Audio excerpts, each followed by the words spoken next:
Hello Fit Nuts! Coming to you after a long but very fun day at work. I decided to make some collagen bread, collagen pumpkin bread. It's a really good recipe. I've made it once before. It worked out pretty well last time. This time, it's not working out so great. There's a couple of weird factors that went into this one. First of all, I had my parchment paper out, and inside of my giant Costco-sized box of parchment paper was a smaller tube of what I thought was parchment paper, and I thought it was just an older, smaller container that got put into there, but it actually happened to be wax paper, and wax paper does not work the same as parchment paper, and I know that. Like, let's just whip this up really quick. So there's that, and then for some reason it just wasn't cooking. And that may be because I'm in Alaska and the house temperature is pretty low. I keep it in like the mid 60s usually, and especially in the evening time when it starts to be time to get going to bed and get some rest, get ready for that. So there is that factor. My 320 degree oven might not actually be 320 degrees. It might be struggling to keep that temperature a little bit, and so the recommendation was 35 minutes to 42, I think. I ended up cooking it for something closer to 50 minutes. And it's pretty quick to whip up, not that hard, and then it has plenty of time while it's baking for you to get all your dishes and everything done, kitchen cleaned up, and just wrap it all into the time that it takes to make it. Yeah, it just didn't really work out so well today. So hopefully you can learn from some of my mistakes. Don't use wax paper instead of parchment paper. It's not a good idea, and I wouldn't have done it. I hope you guys enjoy the recipe and enjoy my commentary throughout. Have a great day, Fit Nuts!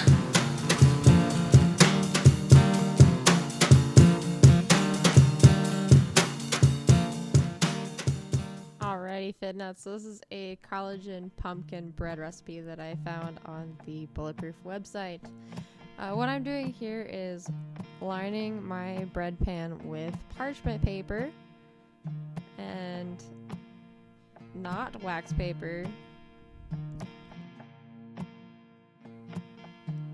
So once that's done, everything just goes right on into the blender or food processor, whatever you've got. Either will do. We started with the sweetener, so you need about a 1/4 cup to a 1/3 cup depending on the sweetness that you want for your quick bread. I used a mixture of erythritol and xylitol only because I didn't have enough erythritol to cover at least even a 1/4 cup. So I just threw some xylitol in there as well. I don't notice much of a difference with the two sweeteners, especially in this recipe.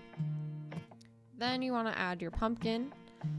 So you add 1 cup of cooked pumpkin, and that can be that you cook on your own, which is not too hard, but again, this was an after-work recipe I just sort of threw together, and I had that can of pumpkin left over from another recipe.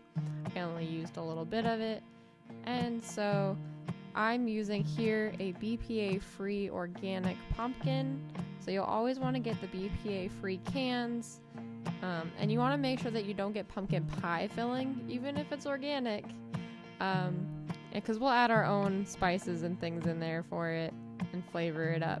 So you want the only ingredient in there to just be your organic pumpkin.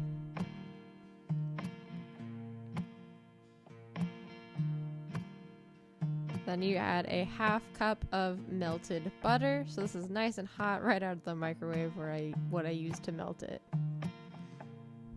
And I'm noticing that I really don't like to waste any of my ingredients on the sides of the bowls.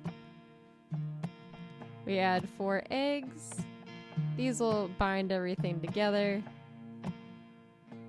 which is really important when you're using things like coconut flour and even almond flour. They can be a little bit crumbly, so that's why we're adding so much egg here to this recipe. It's a really important binding agent for this.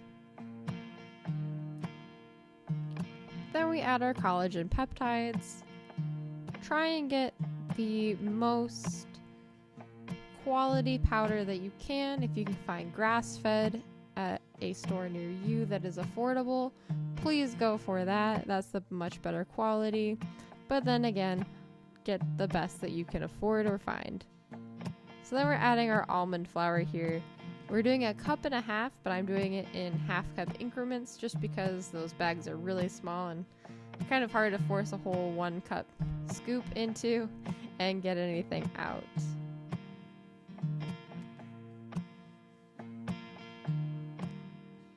So I'm really glad that we're using almond and coconut flour in this. I love the smell and flavor of coconut flour, but it does get a little bit crumblier than the almond flour. So we're doing 1/3 cup plus 1 tablespoon. And I forgot my extra tablespoon, so I had to go back and add it a little bit later.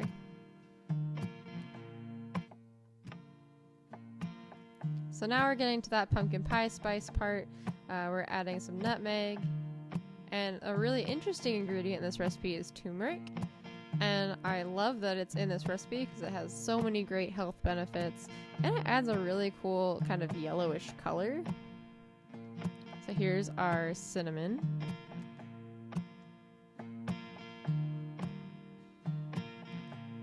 And of course, ginger.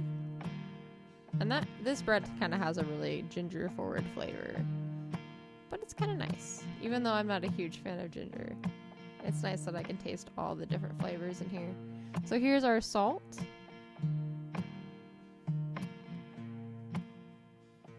Sort of brings out all the flavors. And then apple cider vinegar. So this bread has a really sort of autumnal flavor to it. And then we have our 2 teaspoons of vanilla. And again, try and get a good quality vanilla if you can. Find it and afford it. So here I added a little bit of cloves. It's not in the recipe, but I just think it makes a really nice pumpkin pie flavor. So that's it. You just throw everything into your blender or food processor. Give it a really nice processing. Give it a good blitz. We're going to go ahead and scrape the sides. Make sure there aren't any of those dry flour pockets in there. We don't want any liquids kind of settling on the top. We want a really nice quick bread batter. So everything should be really well incorporated into it. You're going to be blitzing it for a while. Blitz and scrape and blitz and scrape. So this process takes probably the most time out of all of it besides the baking.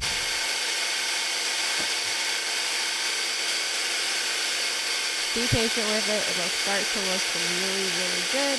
And your kitchen will also smell like pumpkin spice. So make sure just to give it a nice little taster. Clean spoon, of course. I decided that I needed a little more sweetness because this was going to be more or less of a little bit of a sweet treat that fits my low carb macros for lunchtime after workout.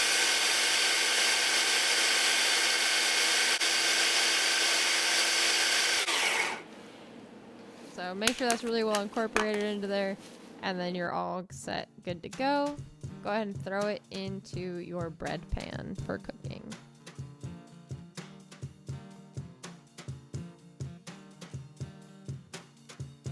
Make sure that it's really nice and even because you want it to be really browned all along the outsides of it, and if you have any extra bumps and stuff like that, they're gonna burn.